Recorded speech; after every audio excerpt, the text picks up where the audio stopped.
ప్రతిదినము దేవుని కృపావార్త కొరకు ఎదురు చూస్తూ ప్రార్థిస్తున్నటువంటి ఆత్మీయులందరికీ నేటి వాగ్దానంగా యోబు గ్రంథం 8వ అధ్యాయం 22వ వచనం. Job chapter 8:22. ఆయన నీకు నోటి నిండా నవ్వు కలుగు చేయను, ప్రహర్షముతో నీ పెదవులను నింపును. He will yet fill your mouth with the laughter and your lips with the shouts of joy.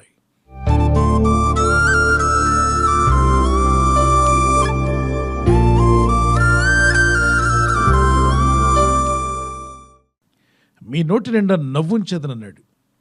నోటి నిండా నవ్వు అంటే చాలా విచారంతో దుఃఖంతో కూర్చున్న వ్యక్తి నవ్వమంటే నవ్వలేడు. వేదనతో కానీ కష్టాల్లో బాధల్లో ఇబ్బందుల్లో ఉన్నప్పుడు ఆ వ్యక్తి ఎంత నవ్వాలన్నా నవ్వు రాదు. ఒకవేళ పైకి నవ్వడానికి ప్రయత్నించినా అదొక ప్లాస్టిక్ లాఫ్ లాగే ఉంటుంది, ప్లాస్టిక్ స్మైల్ లాగా ఉంటుంది. అంటే ఆర్టిఫిషియల్గా నవ్వినట్టే ఉంటుంది, కానీ నిజమైన నవ్వు రాదు. పరిశుద్ధ గ్రంథం సామెత 14:13 ఒకడు నవ్వుచుండెను హృదయమున దుఃఖముండవచ్చును, సంతోషము తొదకు వ్యసనమగును. దీని ఒక అర్థం ఏంటి? కొంతమంది బయటికి బాగానే నవ్వుతూ ఉంటారు, ఏం నవ్వుతున్నారు, ఎంత సంతోషంగా ఉన్నారని మనకు అనిపిస్తుంది, కానీ వాళ్ళ గుండెల్లో దుఃఖం ఉంది. ఈ దుఃఖాన్ని దేవుడే చూడగలడు. మనుషులు ఏం చూడగలరు? మనుషులు మనిషి ముఖాన్ని చూసి కొన్ని విషయాలు తెలుసుకోవడానికి ప్రయత్నం చేస్తారు, కానీ దేవుడైతే నీ హృదయాన్ని చూస్తాడు. 1 Samuel chapter 16:7, 1 Samuel 16:7 అయితే యెహోవా సమూయేలుతో ఇలాగు సెలవిచ్చెను, అతని రూపమును అతని ఎత్తును లక్ష్య పెట్టకము, మనుషులు లక్ష్యపెట్టు వాటిని యెహోవా లక్ష్య పెట్టడు. నేను అతను త్రోసివేసి ఉన్నాను, మనుషులు పైరూపమును లక్ష్య పెట్టుదురు కానీ యెహోవా హృదయమును లక్ష్య పెట్టును. మనుషులట పైరూపాన్ని చూస్తారు, ముఖాన్ని, మీరు వేసుకున్న వస్త్రాలు చూస్తుంటారు వాళ్ళు మనుషులు. కొంతమంది వాళ్ళు భ్రమపరచవచ్చు, మిస్ప్రైజ్ చేయవచ్చు, నటించవచ్చు, కానీ దేవుని ముందు నటించడానికి అవ్వదు. ఎందుకంటే ఈ దేవుడు ముఖాన్ని చూడడం, మనుషులు బయటికి చూపించే హావభావాలతో ఆయనకి సంబంధం లేదు. ఆయన నేరుగా హృదయాన్ని చూస్తున్నాడు. నీ హృదయంలో దుఃఖం ఉందో లేదో ఆయనకి బాగా తెలుసు. నీ జీవితంలో ఉన్న వేదన, నువ్వు భరిస్తున్న భారం, నీ మనసులో ఉంటుండే కలవరం, నీ బ్రతుకులు ఎదురైన సమస్యలు ఆయన బాగా ఎరిగి ఉన్నాడు. అందుకే వాక్యం సెలవిస్తుంది, దేవుడు హృదయాలను చూసే దేవుడు కనుక ఈ దేవుని సన్నిధిలో నువ్వు ప్రార్థించి మొరపెట్టి ఆయన యందు విశ్వాసం ఉంచి నీ హృదయ భారమును ఆయనతో పంచుకోగలిగితే ప్రార్థన రూపంలో, కనికరం గల దేవుడు, దయగల దేవుడు నీ నోటి నిండా నవ్వుంచును అంటే అర్థం నీ భారమును ఆయన తొలగిస్తాడు, నీ బాధను తొలగిస్తాడు. ఉదాహరణకి ఒక వ్యక్తి చాలా విచారంతో దుఃఖంతో ఉన్నాడు, ఎందుకంటే అతను కలిగిన అనారోగ్యాన్ని బట్టి. హాస్పిటల్కి వెళ్ళి చెక్ చేసినప్పుడు బ్లడ్ టెస్ట్ చేశారు, ఎక్స్రే తీస్తారు, ఎంఆర్ఐ అన్నీ కూడా చూసినప్పుడు అతని రిపోర్ట్స్లో ఒక సమస్య బయటపడింది. దాన్ని బట్టి డాక్టర్స్ చెప్పారు, ఇమ్మీడియట్లీ నీకు ఆపరేషన్ చేయాలి, విదిన్ ఎ వీక్ డేస్లో, లేదా 15 రోజుల్లో ఆపరేషన్ పడుతుందని చెప్పారు. అతను చాలా దుఃఖంతో వేదంతో ఉంటాడు, కలవరంతో ఉంటాడు, కృంగిపోయి ఉంటాడు. మరి నోటి నిండా నవ్వేలా ఇస్తాడు దేవుడు? ఈ 15 రోజులు కనుక అతను పట్టుదలతో ప్రార్థించి దేవుని వాగ్దానాలు చేత పట్టుకొని యేసు పొందిన గాయముల చేతనే స్వస్థతను పొందితిని, నిశ్చయముగా ఆయన నా రోగములు తొలగిస్తాడు, నా బాధలు నేను భరించి ఉన్నాడు, నేను చావను సజీవుని యెహోవా క్రియలు వివరిస్తాను, యేసు ప్రభువారు పొందిన గాయములతో నేను స్వస్థతను అందుకుంటాను, నిన్ను స్వస్థపరిచే యెహోవాను నేనే అని ఆయన వాగ్దానం చేశాడు కదా. ఆ వాగ్దానం ఎత్తి ప్రార్థన చేస్తూ పట్టుదలతో కుటుంబం అంతా కూడా ప్రార్థిస్తున్నారు. ప్రార్థనా పరులు కొందరు ఉపవాసం ఉండి మరీ ప్రార్థన చేశారు.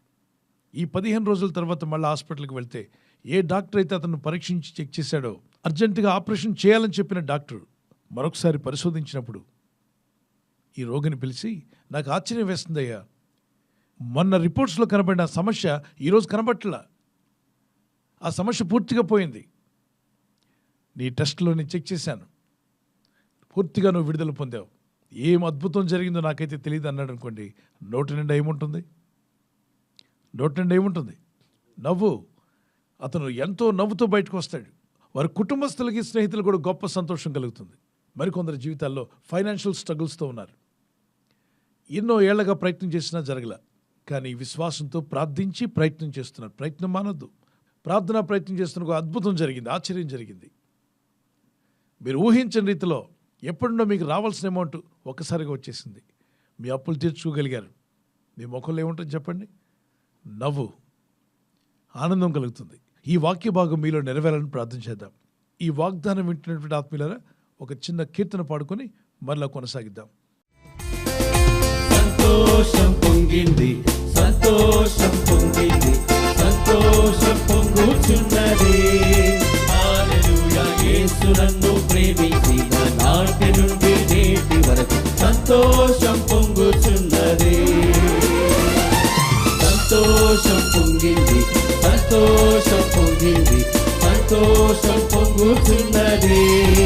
హల్లెలూయా. యేసు నన్ను ప్రేమించిన నాటి నుండి నేటి వరకు సంతోషం పొంగుతున్నది. సంతోషం పొంగింది, సంతోషం పొంగింది, సంతోషం పొంగుతున్నది. హల్లెలూయా. యేసు నన్ను ప్రేమించిన నాటి నుండి నేటి వరకు సంతోషం పొంగుతున్నది. దేవుని కనికరము, దేవుని దయ చొప్పున గొప్ప మేలులు పొందిన వారై మీ నోటి నిండా నవ్వుండే విధంగా ఆశ్చర్య అద్భుత కార్యములు ప్రభు ఆయన నా మహిమార్థమే జరిగించి మీ కుటుంబంలో మీ జీవితాలను దుఃఖమును సంతోషంగా మార్చునుగాక. సారా తనకు బిడ్డలు లేరని ఆమెను అందరూ గొడ్రాలని పిలుస్తున్నప్పుడు ఆమె ఎంతో వేదన పడింది, దుఃఖపడింది, వేదంతోనే జీవితాన్ని కొనసాగిస్తుంది. కానీ దేవుడు తను చేసిన వాగ్దానం నెరవేర్చాడు. ఒకరోజు రానే వచ్చింది సమయం. ప్రభు అన్నాడు, నీ దుఃఖం సంతోషంగా మారిపోయే విధంగా ఆయన అద్భుతం చేస్తాన్నాడు. ఆదికాండం 18:14 ఆయన చెప్పినట్టుగా అద్భుతం జరిగింది. ఆ జరిగినప్పుడు ఆమంటుంది, దేవుడు నాకు నవ్వు కలుగు చేశాడు. ఆదికాండం 21:6. అప్పుడు సారా, దేవుడు నాకు నవ్వు కలుగు చేశాను, వినువారెల్లా నా విషయమై నవ్వుదురని. దేవుడు వారికి ఏం కలుగు చేశాట? నవ్వు కలుగు చేశాడు. అంతకుముందు సారం ఎలా ఉంది? దుఃఖంతో ఉంది, బాధతో ఉంది, వేదంతో ఉంది, విచారంతో ఉంది. కానీ దేవుడు ఆ విచారమును, దుఃఖమును, బాధను తొలగించి ఆమె నోటి నిండా నవ్వుండేలాగా నవ్వు కలుగు చేశాయంట. అంటే సమస్యను తొలగించాడు. ఈరోజు నీకున్న సమస్య, నువ్వు ఎదుర్కొన్న ఈ శోధన బాధలు కావచ్చు, ఇబ్బందులు కావచ్చు, శత్రువుల వల్ల కావచ్చు, రకరకాలైన పరిస్థితులు నీ ముందు ఒక అడ్డు బండలాగా నిలబడి నిన్ను నవ్వనీయకుండా, నీ గుండెల్లో ఆనందం లేకుండా, నీ ముఖంలో సంతోషం లేకుండా, విచారంతో దుఃఖంతో కృంగిపోయేలా చేస్తూ ఉంటే ఈ మాట పట్టుకొని ప్రార్థన చేయి.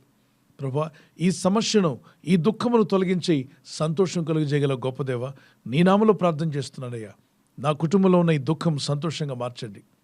మీ నోటి నిండా ప్రభు నవ్వుంచాలని నా ప్రార్థన చేసుకుందాం. పరలోకమందున్న మా తండ్రి, ఈ వాగ్దానం ఎత్తి ఎవరైతే ప్రార్థిస్తున్నారో నీ ప్రజలందరినీ దర్శించుము నాయన. అవును ప్రభా, మా దుఃఖమును ఎరిగిన దేవుడు, మా హృదయ రహస్యాలు ఎరిగినవాడు, ప్రతి ఒక్కరి యొక్క అంతరంగాన్ని ఎరిగినవాడు. బయటికి నవ్వుచుండెను, వాడి హృదయంలో దుఃఖం ఉండవచ్చు అన్నావు. మనుషుల ముందు నవ్వుతున్నట్టుగా నటిస్తున్నా వాళ్ళ జీవితాలను దుఃఖము, బాధను ఎరిగి ఉన్నావు. వారికి కలిగినటువంటి శ్రమ నుండి వారిని విడిపించండి. వారికి ఉన్న బంధకాలను వారు బయటపడాలి. వారికి కలిగిన అనారోగ్యములను వారిని విడిపించి స్వస్థపరచండి. నీ దయ, నీ కనికరం చొప్పున ప్రార్థిస్తున్న ప్రతి వ్యక్తి నీ హస్తంతో తాకబడిన వారై, బలపరచబడిన వారై, విడుదల పొంది వారి నోటి నిండా నవ్వుండే విధంగా ఆశ్చర్య అద్భుత కార్యములు మీరు జరిగించబోతున్నాను యేసు నామములో నమ్ముచూ ప్రార్థిస్తున్నాను. ఆ మిరకల్స్ ఇప్పుడే వారి జీవితంలో ప్రారంభమవునుగాక. ఈరోజు ప్రార్థించి ప్రయత్నించబోతున్న శంకుస్థాపన అయిన, గృహప్రవేశమైన, ఒక బిజినెస్ ప్రారంభిస్తున్నా, ఉద్యోగ ప్రారంభానికి వెళ్తున్నా, ఒక మంచి కార్యక్రమాన్ని ప్రారంభిస్తుండగా, నేను వారి బిడ్డల వివాహం కొరకు ప్రయత్నాలు చేస్తుండగా, వారు చేస్తున్న ప్రయత్నాలు ఫలించలాగున మీ దూతలకు ఆజ్ఞాపించండి. ఎవరైనా హాస్పిటల్లో ఉన్నా, ఐసీయూలో ఉన్నా, ప్రభు ఎవరైతే సీరియస్ కండిషన్లో ఉండి బాధపడుతున్నారో వారికి యేసు నామములో స్వస్థతను అనుగ్రహించండి. మీ గాయపడిన హస్తమును చాపి వారికి ఉన్న సకల రోగాల నుండి విడుదల ఇచ్చేయి. వారిని లేపి నడిపించడాన్ని సాక్షులుగా నిలబెట్టుకోండి. ఈ ఉదయకాలం ప్రతి రోగి యేసు నామములో స్వస్థత నొందునుగాక. తండ్రి, ఈ దినం ఎవరైతే ప్రయాణమై వెళ్ళబోతున్నారో, అది రైలు మార్గమైనా, ఆకాశ మార్గమైనా, బస్సుల్లో, వాహనాల్లో ఎక్కడ ప్రయాణం చేస్తున్నా, రోడ్డు మార్గంలో ఏ వాహనంలో వారు ప్రయాణం చేస్తున్నా, నీ ప్రజలకు కాపాడే దూతలను పంపండి. నిన్ను ప్రేమించేవారుగా, అంతవరకు నీ కొరకు నిలబడేవారుగా, ఈ విశ్వాస యాత్రలు ఎన్ని శ్రమలు, కష్టాలు, శోధనలు వచ్చినా దేవుని నుండి దూరం కాకుండా, ఎటువంటి పరిస్థితుల ద్వారా నీ బిడ్డలు వెళ్తున్నా విశ్వాసమును కర్తయు దాన్ని కొనసాగించబడిన యేసయ్య నీ వైపు చూస్తూ మాకు ముందుంచబడిన పందెంలో ఓపికగా పరిగెత్తి నీ రాజ్యం చేరేంత వరకు గొప్ప జయ జీవితం వీరందరికీ అనుగ్రహిస్తాను నమ్ముచు నజరేయుడైన యేసుక్రీస్తు పరిశుద్ధ నామములో అడిగి వేడుకుంటున్నాను పరలోకపు తండ్రి. ఆమేన్. ఆమేన్. God bless you.